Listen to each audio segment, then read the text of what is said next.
আমরা আসলে শুনতে আসছি যে আপনারা হয়তো এই করলাটা যারা করছেন সন্তুষ্ট। এটা কি শুধু সন্তুষ্ট নাকি আপনারা ভিতরে এরকমই আছে যে না আরেকটু এরকম হইলে আরো ভালো হইতো? এটা যদি আমাদের বলতে পারেন তাহলে আমাদের জন্য সুবিধা হয়। এই করলার বীজের যে কাজটা করেন, যে মানে বীজটা তৈরি করছেন, উনি এই জিনিসগুলো শুনলে এটা নিয়ে আবার একটু গবেষণা করতে পারবে যে প্রতি গিটায় গিটায় আরো একটা করে যদি বেশি ধরতো হয়তো আরেকটু ভালো হইতো। এই করলাটা যেহেতু আবহাওয়া পরিবর্তন হচ্ছে, এই যে পানি নাই, বৃষ্টি নাই, অথবা অতিরিক্ত তাপ, আমরা চেষ্টা করছি যে এই তাপ সহনশীল যেন জাতটা হয়। যত তাপই হোক, যত ঝড়ঝানটাই থাক, ওইটা পরিকল্পনা করে এই জাতটা তৈরি করা না 10 কাঠাতে।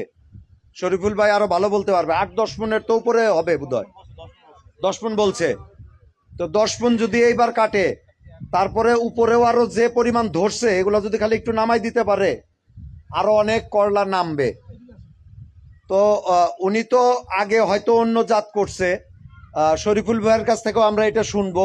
শরীফুল ভাই, আমি আপনাকে জিজ্ঞেস করি, আপনি আগে তো অন্য করলার জাত করতেন, আপনি এখন যেটা করতেছেন আগেরটাতেই কি বেশি লাভবান হয়েছেন না এটাতে লাভবান বেশি?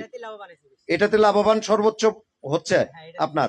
আচ্ছা, যে এইখান থেকে আমাদের বীজ যদি আরো উন্নত করার প্রয়োজন হয় আমরা সেটা করব।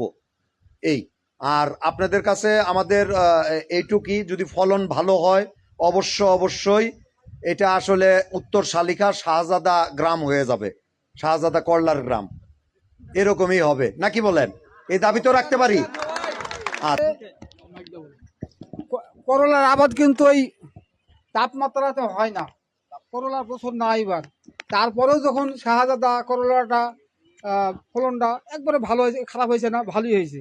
আমি যেমন 2 জায়গায় লাগিয়েছি, এক জায়গায় বাগান দেওয়ার সময় হয়নি। এত তাপমাত্রাতে হয়নি। জি, 2 জায়গায় শাহজাদা করছি আমি। মুর্শিদের সাথে 13-14 কাঠা জমিতে 29,500 টাকার বেচা কেনা হয়েছে। কাল 12-13 মন হবে তোলা, কালকে হবে। কয়দিন পর পর উঠা? কয় কাঠা জমি? 13 কাঠা 14 কাঠা মতো এরকমই হবে। 13 কাঠা জমিতে 29,000 টাকা বেচা কেনা হয়ে গেছে। 29,000 টাকার হয়েছে। আর কালকে 12-13 মন করলা। প্রথম যে তুলছেন কতদিন পরে তুলছেন? প্রথম বীজ লাগানো থেকে মনে নাই? একবারে হালকা তুলেছি, মাত্র 12 কেজি হয়েছে প্রথমে।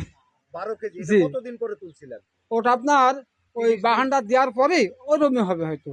বাহানটা দেওয়ার পরে ওই একটা গাছে গোড়ায় হয়েছিল, এগুলো 12 কেজি, তারপরে 74 কেজি হয়েছিল, তারপরে 174 কেজি, তারপরে 305 কেজি, এতে 29,500 টাকা হয়েছে এগুলা বেশি। আর কালকে উঠবে, কাল 40 পার হয়ে যাবে।